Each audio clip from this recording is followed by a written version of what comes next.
All right, what is going on, everybody? Willis Gaming here. We're back again with another Borderlands 3 video. So yeah, it's Maliwan Takedown Day.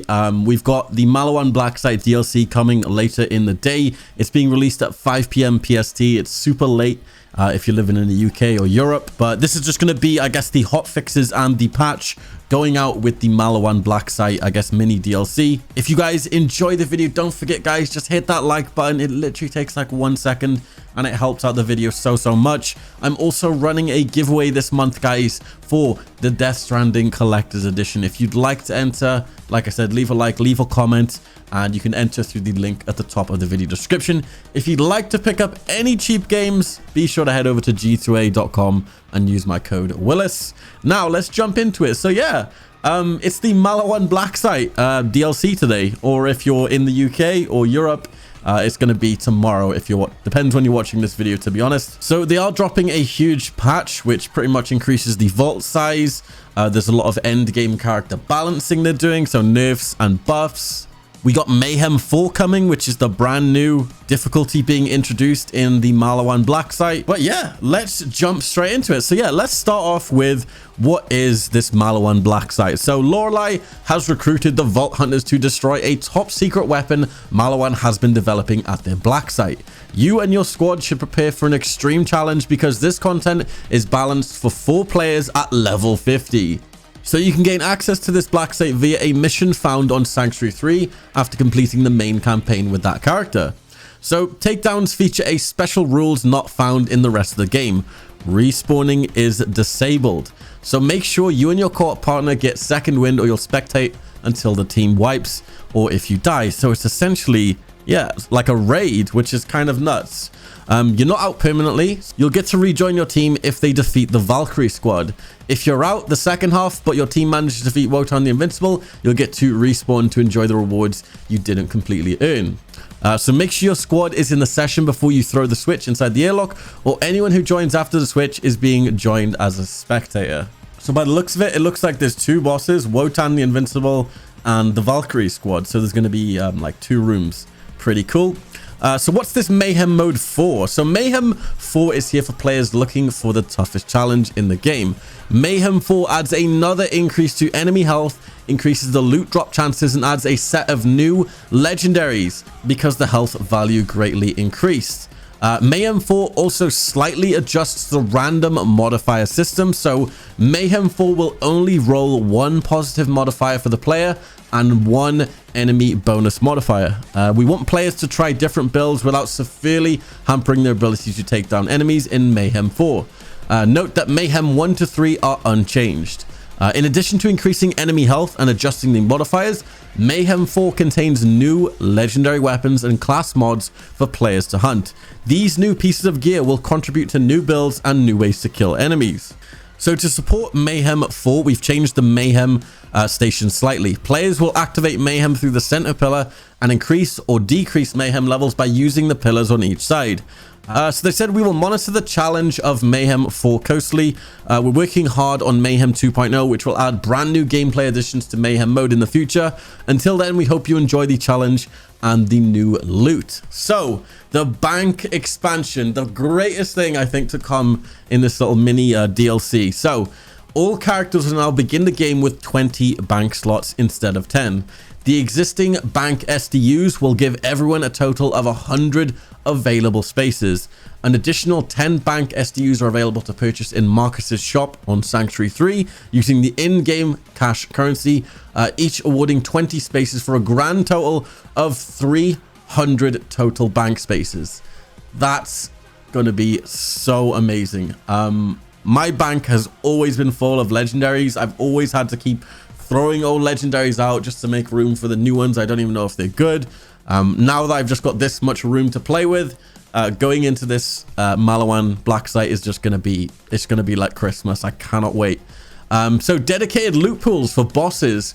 All bosses have now been updated with new loot pools that give them dedicated legendary items to their drops. Players will now discover which bosses drop their favorite gear and more easily farm their favorite items.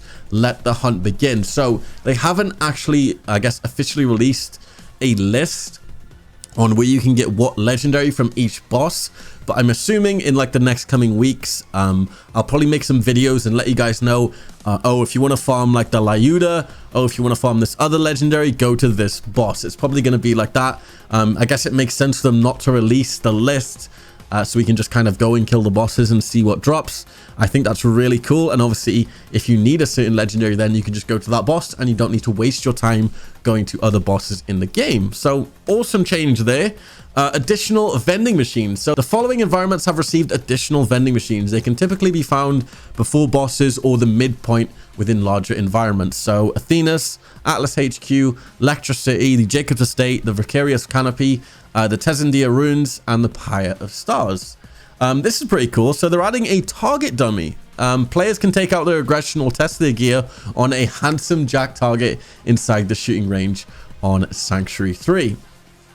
So here we've got a lot of changes for our beloved Vault Hunters here.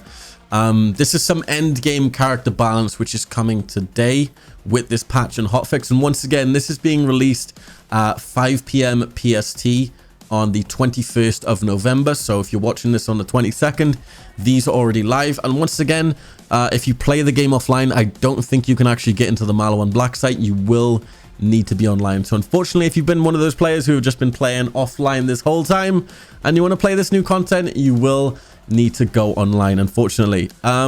But yeah, the end game character balance. So for this patch, they adjusted many passives involving companions such as the Iron Bear, the Digiclone, and Flax pets in general. They wanted to increase the viability for later levels in Mayhem while also targeting some passives that were underperforming compared to others. So Iron Bear saw increases to the base scaling and additional bonuses were added through passives and augments, while we allowed some of Zane's kill skill bonuses to stack up to 2 times, but increasing their output under certain conditions.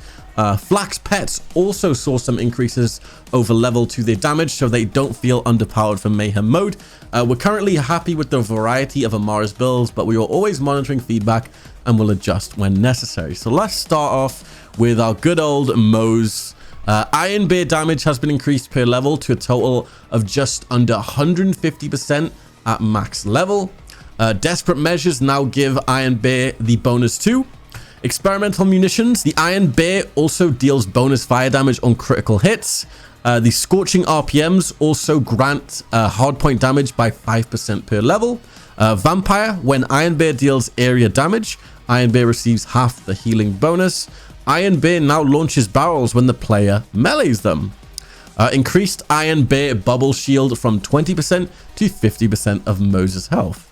Pretty cool. Moving on to Zayn. So the SNTL damage scale has increased by 2% per level. Donnybrook, pocket full of grenades, cool hand, violent violence, and violent speed bonuses now stack twice. They fixed violent momentum to scale more at higher movement speeds, so even faster Zayn builds. I cannot wait to start jumping in and doing more builds. If you guys want to see me do more builds on like Zayn and Flak, those are my 2 favorite. Be sure to leave a comment because I love doing those speed builds on Zayn and just those high insane crit builds on Flak. Best served cold radius has been increased by 2% per level. The confidence increased max weapon damage bonus from 20% to 35%. They changed Trick of the Light element to cryo and increased bonus from 18% to 36%. Borrowed time duration from 15% to 30% per active skill. Double barrels bonus increased from 20% to 25%. Quick breather now restores 50% of the clone's health after a swap. Pocket full of grenades bonus slightly decreased from 6.5 to 5% as it now stacks. And the violent violence bonus has slightly decreased from 4% to 3% as it stacks. Moving on to our beloved guy Flax. So Ambush Predator now has a HUD icon when the buff is active. Increase the pet damage to scale from 10 to 5% per level instead of 9%.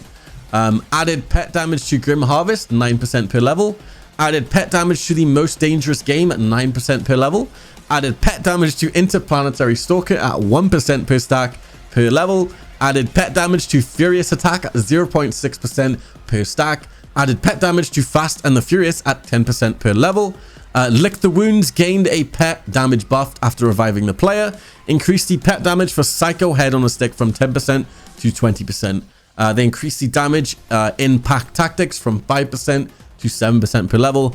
And the last change, they adjusted the Megavore to not reward critical hit bonuses when receiving damage from self damage. But it looks like we're getting more buffs than actual nerfs. I guess this is to sort of compensate for the difficulty of the ads. I guess when we go into this mini sort of raid, it's going to be pretty hectic. The enemies are going to hurt a ton. There's a bunch of stability changes. There's a bunch of mission changes, which I'm not going to go over. Gameplay changes, just quality of life stuff that they've just tuned in this update. Like I said, if you want to read the full patch list, I'll leave it in the video description. But that's pretty much been all of the changes. I guess the main huge changes is the bank. The bank, it's huge now. We can store as many legendaries as we want, and I'm probably going to fill it up anyway and still want to get more bank slots. But once again, the Maliwan, or the takedown at Maliwan Black site, is going to be released at 5 p.m. PST. You can Google the time differences. I think it's 11 p.m. if you're in the UK. But yeah, hope you guys enjoyed. I'm going to be jumping in probably tomorrow because it's going to be a bit late for me. So I'll probably have a ton of videos for you guys tomorrow if you guys want to see builds, the new weapons. I'm probably going to do a playthrough of the new boss, see the best way to kill it and whatnot. But yeah, I'll see you guys in my next video. This has been Willis Gaming, and peace.